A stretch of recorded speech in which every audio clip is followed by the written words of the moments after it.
All right, we got the trusty S15 hooked up to give it some juice because those batteries have been sitting forever. And we're gonna try to fire this thing up. You confident, Carlos? Yeah? Thing's ready to fire. We also ran the fuel pumps. We pressurized the fuel rails, so we checked for leaks here. And it looks good so far. We put water in the radiator, burped it out of the steam ports that are on top of the cylinder heads. And obviously it's got to run and have the thermostat open up for it to actually cycle all the way through and get all the air out. And yeah, we got the fluids topped off. Kind of brainstorming with you guys right now and make sure this thing's good for a startup. I think we're good to start this thing up. Let's give it a rip.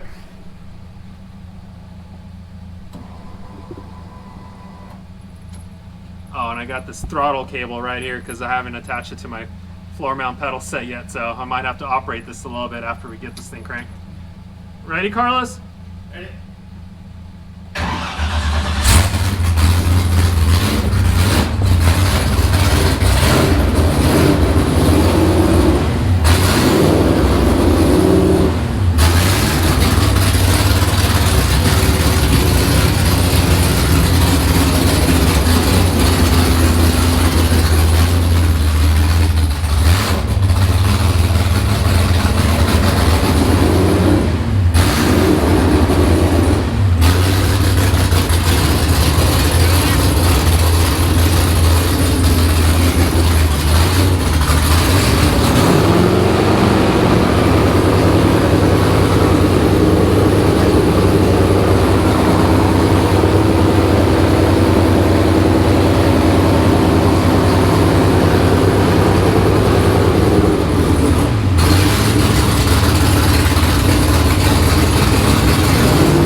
So it's time to make the exhaust system for this car, and I go pretty simple. I just use mild steel, and here you can see the tubing that I'm going to use. Basically all 3-inch. I'm going to use 2 U-bends. I actually got a third one just in case I butcher something, and a straight 3-inch piece as well. There's a little like kick down that I might use for the turn down, or sometimes I just use pieces of the U-bend that I have left over. Here's a Y pipe that merges the 2 headers into one, and it goes into a 4-inch, so there's a 4-inch to 3-inch adapter.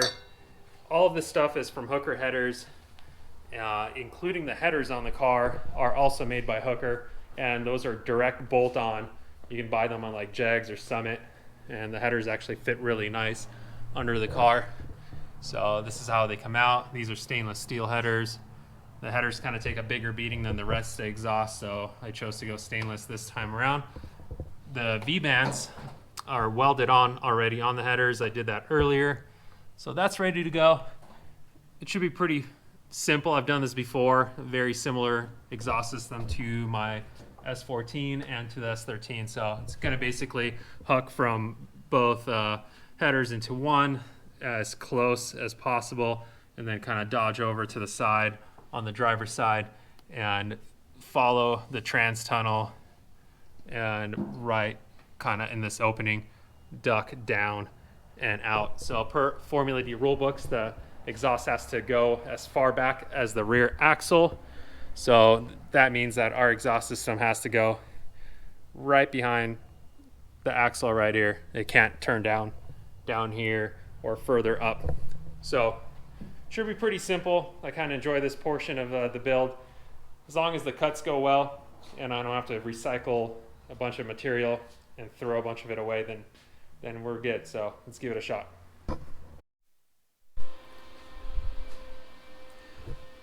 So we got some of the tubing cut and tacked up underneath the car. This is what it's looking like so far, and I'm digging it. We've got some constraints to work with here on the transmission, or actually the drive shaft hoop, and obviously the floor of the car itself. Trying to keep it tucked as close to the floor as possible here. So that way, if you look at the frame rail, whoop, it is pretty level with the frame rail, and that's the goal. We don't want the exhaust hanging low, because if we're loading it in and out of trailers, going up like steep driveways or ramps at the track, we don't want it banged up, especially when we go off the track over a rumble strip. Ooh, things get nasty, and you don't want the exhaust getting smashed. You want the frame rails to be touching before any of the other components.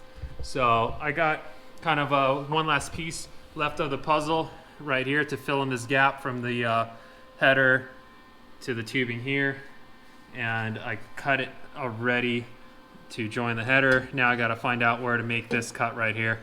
So I'm gonna put the camera down, get that marked up, and tack it in, then let you see how it looks all together. So I'm gonna cut this piece to the right shape, size, fit it, tack it in, and let you see what it looks like. So I got the headers joined into the Y pipe, and I got a little ahead of myself. I didn't grab the camera and show you guys kind of a little trick that I think is kind of neat. So right here on the cardboard, I basically measured out the distance from edge to edge of the headers, meaning that the headers come out of the car and they kind of sit like so. So this is where the V-bands are, this is where the headers are. The distance in between them is like 13.5 inches. So I laid that out on cardboard, and then I measured basically from that line back where I want the Y pipe to start. So this allowed me to kind of draw some angles and connect the dots on cardboard into the Y pipe. This is just kind of exaggeration, but I kind of did some of that and had the Y pipe sitting here like so, and basically the headers right there. So I had these 3 constraints, and then I basically laid the piping down and kind of laid it over one another and made marks like so, and chopped them up in the saw, and that really got it to where it was really close fit. It just needed some finagling and a little bit of trimming to get it all to fit in the car, and this is what it looks like so far tacked in. So the headers that were the 13.5 inches apart that I showed you on the cardboard, and I made these cuts actually right there, just doing it all off of the cardboard template that I had. And once I got it up here, just using a screw jack to hold the Y pipe up and just kind of connect the dots. There's obviously quite a bit of slip in the Y pipe. This one's kind of cool. It lets the 3-inch slip in and out of it. So that gave me a lot of wiggle room to change the angle and also to slip it forward and backward. And some of the constraints were the transmission mount here on both sides. I needed to leave some space. And obviously this drive shaft hoop right here. So I feel like I got the hard part out of the way. I gotta weld the joints all the way around. It's just tack welded in, but I'm really stoked on the way it's coming out. Now I gotta throw the 4-inch to 3-inch reducer on here and continue this all the way back to the back of the car, which honestly to me is like the easy part. That's like the straight shot. You can see it right through straight over there, and then doing the turn down. I'm gonna continue building the rest of the exhaust, tacking it together, and then we're gonna have to build a hanger.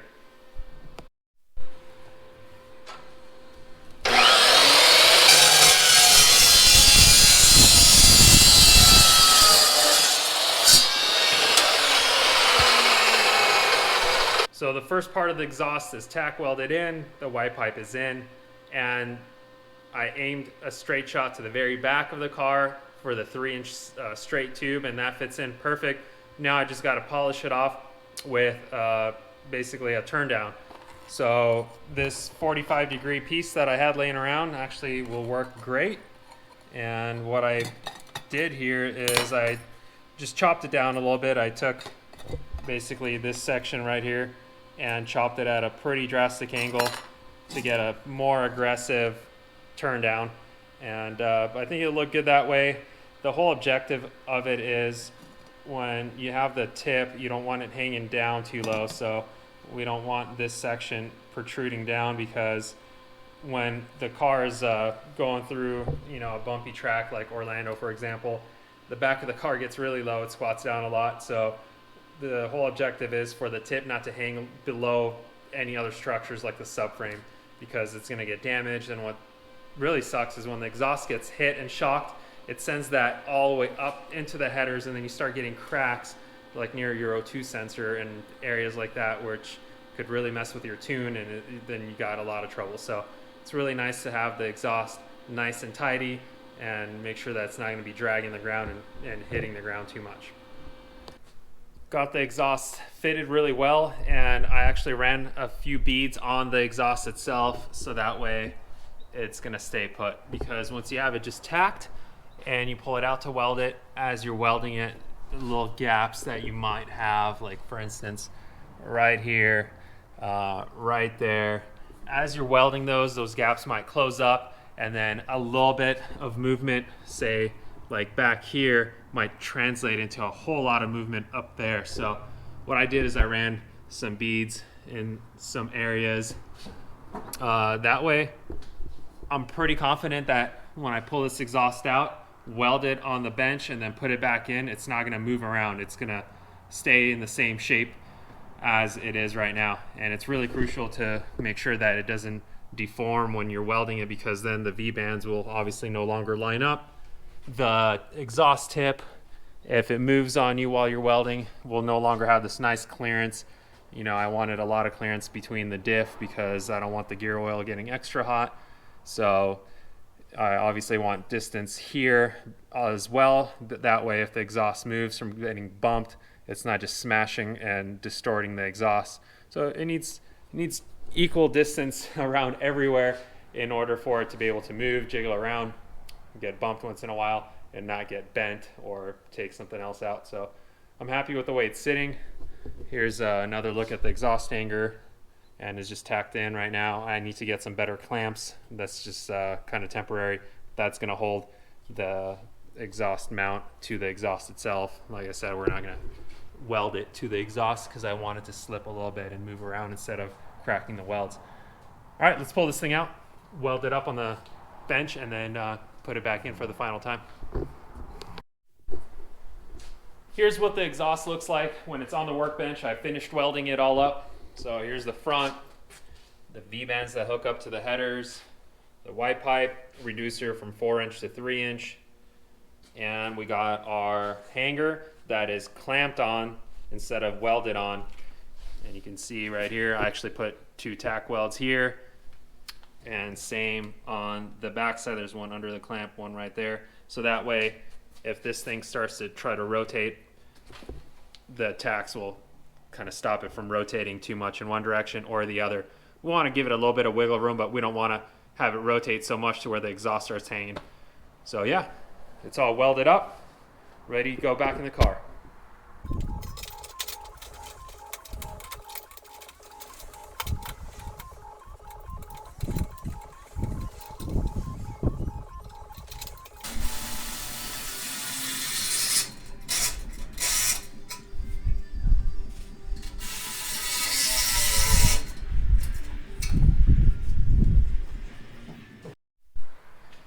The exhaust is in the car, and I just want to see what it sounds like. So let's check it out.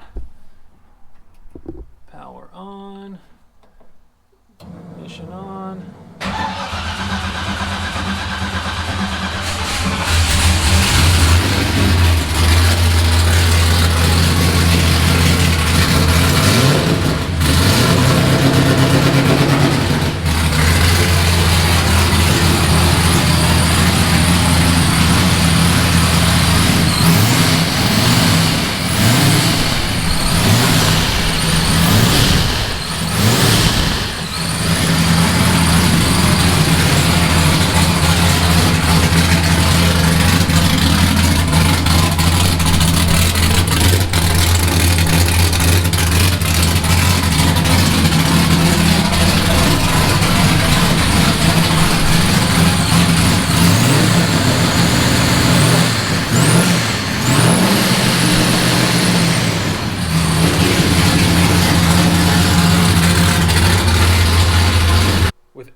being connected on the motor, it's about that time to put the nitrous system on this car. So we actually have the bottle installed. As you followed with the previous episodes, we were putting the bottle in, and here it is. It's not necessarily strapped down yet, but the mounts are right there.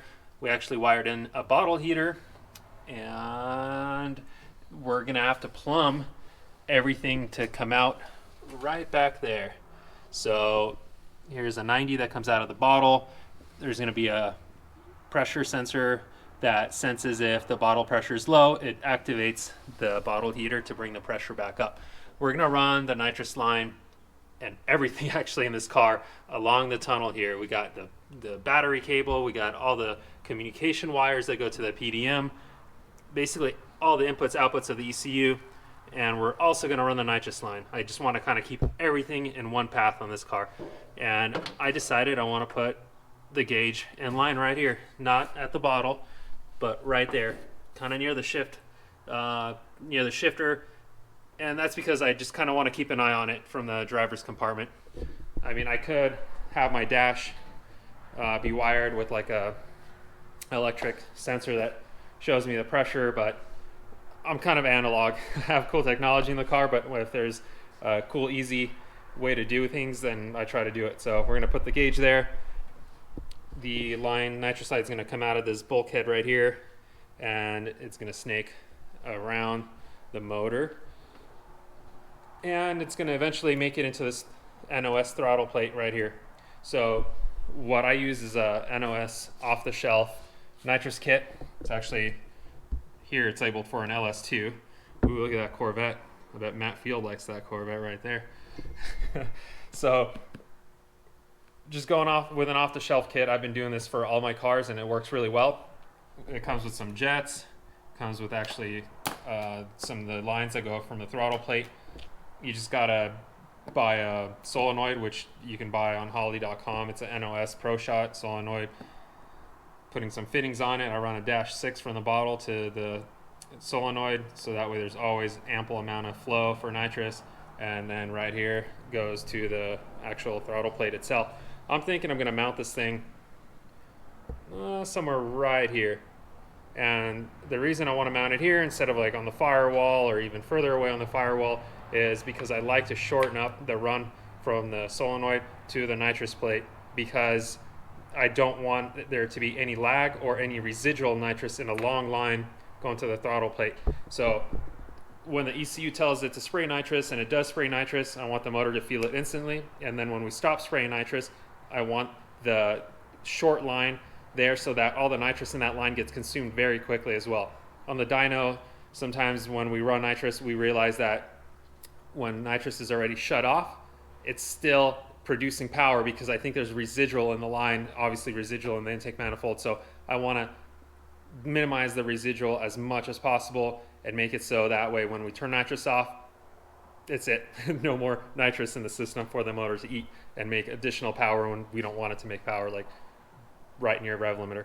So I'm gonna make a mount for this thing right here for the solenoid, and I think I'm gonna pick it up off of these two mounts right here that hold the coil packs on. We're gonna take a piece of sheet metal, we're gonna cut it to shape. It's gonna be wide here, it's gonna taper down to the base of the solenoid. There's two threaded sections right here, and we're gonna put it in the metal brake and bend it a little bit so that way it's not poking up in the air, so it kind of comes back down nicely, like so. And here is the power line going to the nitrous solenoid. This comes directly out of a solid state nitrous relay.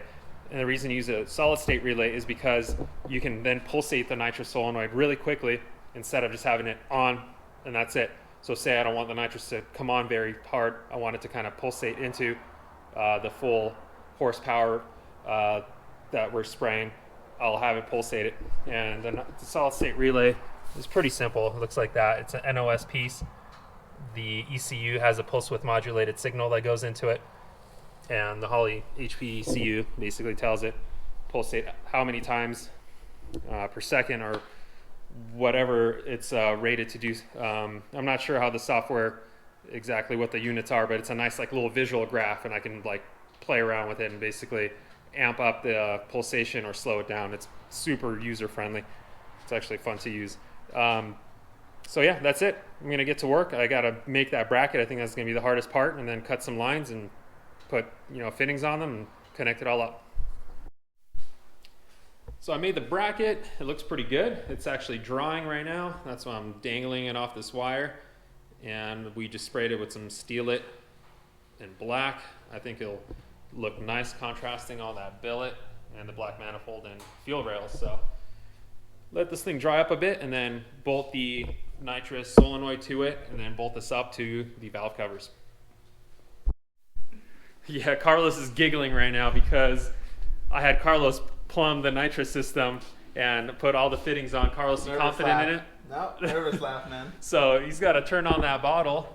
And I'm going to kind of stand back here a little bit because I left all the fittings to Carlos, and we're going to make sure that nothing leaks or just blows off. So If this video goes viral, then you'll see. Open that valve up. I hear it filling the lines. How much does that open? Just like a propane tank all the way? No, I mean, I heard it fill the lines. It's pressurized. So yeah, let's listen in on. Ooh, that line feels like. Tell there's pressure in there. What's the gauge say? That's pretty low. We gotta heat her up a little bit. Yeah, that's 600 pounds, or 600 psi, but that's enough. If there's a flaw in the line, that's like a big flaw, you would definitely hear the repercussions of it by now. Ooh. Cool, man. Yeah. The lines are nice and stiff and firm, full of pressure. Guess if my career doesn't work out as a tech for a race team, I'll go to G&J, see if they're gonna hire me. Yeah, maybe this is. We'll see. So sweet. The nitrous system is pressurized, and you can turn that bottle back off. We'll probably look at some of the joints closely and maybe spray a little bit of like soapy water on them, make sure it's not leaking even the slightest.